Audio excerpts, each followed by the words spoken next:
Nothing in life is worthwhile unless you take risks. Nothing. Nelson Mandela said, "There is no passion to be found playing small and settling for a life that's less than the one you're capable of living." Now, I'm sure in your experiences in school and applying to college and picking your major and deciding what you want to do with life, I'm sure people have told you to make sure you have something to fall back on.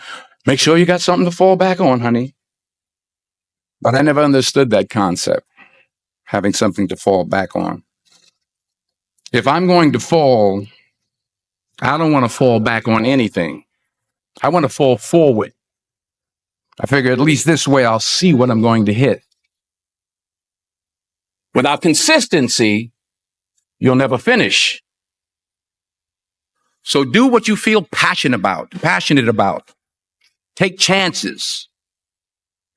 Don't be afraid to fail. There's an old IQ test was 9 dots, and you had to draw 5 lines with a pencil within these 9 dots without lifting the pencil. The only way to do it was to go outside the box. Don't be afraid to think outside the box. Don't be afraid to fail big, to dream big. But remember, dreams without goals are just dreams. Reggie Jackson struck out 2,600 times in his career, the most in the history of baseball. But you don't hear about the strikeouts. People remember the home runs. Fall forward. Thomas Edison conducted 1,000 failed experiments. Did you know that? I didn't know that. Because the 1,001st was the light bulb. Fall forward. Every failed experiment is one step closer to success. You've got to take risks, and I'm sure you've probably heard that before, but I want to talk to you about why that's so important. You will fail at some point in your life. Accept it. You will lose. You will embarrass yourself. You will suck at something. There's no doubt about it. And I know that's probably not a traditional message for a graduation ceremony, but hey, I'm telling you, embrace it because it's inevitable.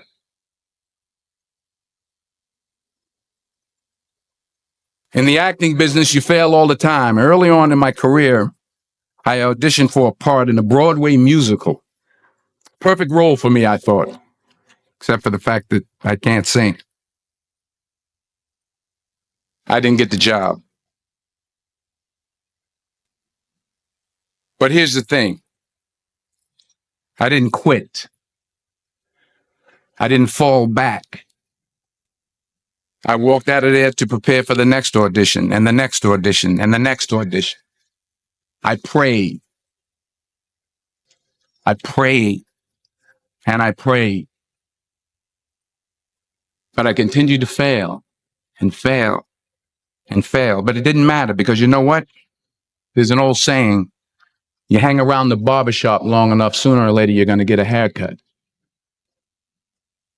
So you will catch a break, and I did catch a break. Last year, I did a play called Fences on Broadway. But here's the kicker. It was at the Court Theater. It was at the same theater that I failed that first audition 30 years prior. The point is, every graduate here today has the training and the talent to succeed. But do you have the guts to fail? If you don't fail, you're not even trying. I'll say it again. If you don't fail, you're not even trying. To get something you never had, you have to do something you never did. Just imagine you're on your deathbed, and standing around your deathbed are the ghosts representing your unfulfilled potential. The ghost of the ideas you never acted on. The ghost of the talents you didn't use. And they're standing around your bed, angry, disappointed, and upset.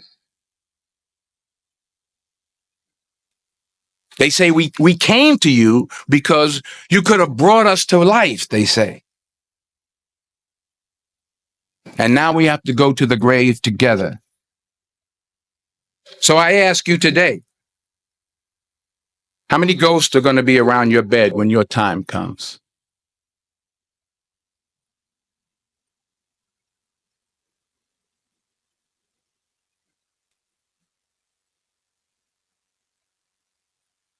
I just got back from South Africa. It's a beautiful country, but there are places there with terrible poverty that need help.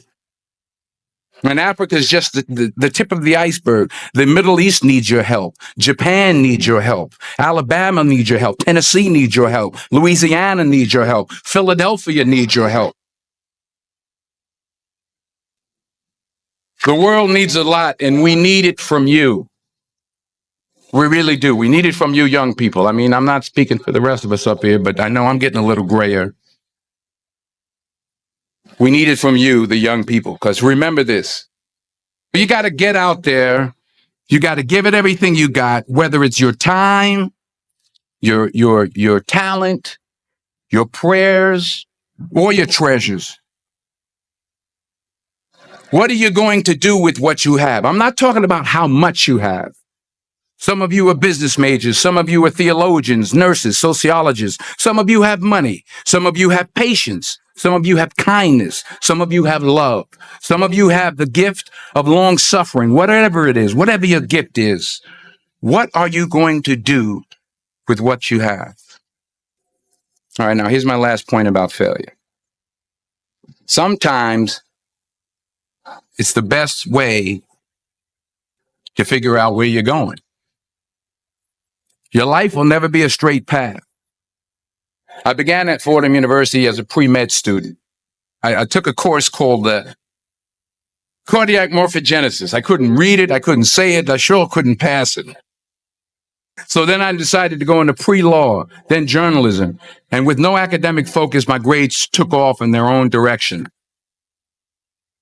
I was a 1.8 GPA, and the university very politely suggested that it might be better to take some time off. I was 20 years old. I was at my lowest point. And then one day, and I remember the exact day, March 27th, 1975, I was helping my mother in her beauty shop. My mother owned a beauty shop up in Mount Vernon. And there was this older woman who was considered one of the elders in the town. And I didn't know her personally, but I was looking in the mirror. And every time I looked at the mirror, I could see her behind me, and she was staring at me. She just kept looking at me. Every time I looked at her, she kept giving me these strange looks. So she finally took the dryer off her head and she said something I'll never forget. She said, "Young boy, I have a prophecy, a spiritual prophecy." She said, "You are going to travel the world and speak to millions of people." And in the years that followed, just as that woman prophesied, I have traveled the world and I have spoken to millions of people through my movies. Millions who up till this day couldn't see me. Who up till this day I couldn't see while I was talking to them, and they couldn't see me. They could only see the movie. They couldn't see the real me. But I see you today, and I'm encouraged by what I see. And I'm strengthened by what I see. Because taking risk is not just about going for a job. It's also about knowing what you know and what you don't know. It's about being open to people and to ideas. The chances you take, the people you meet, the people you love, the faith that you have, that's what's going to define you. Never be discouraged. Never hold back. Give everything you got. And when you fall throughout life, remember this: fall forward.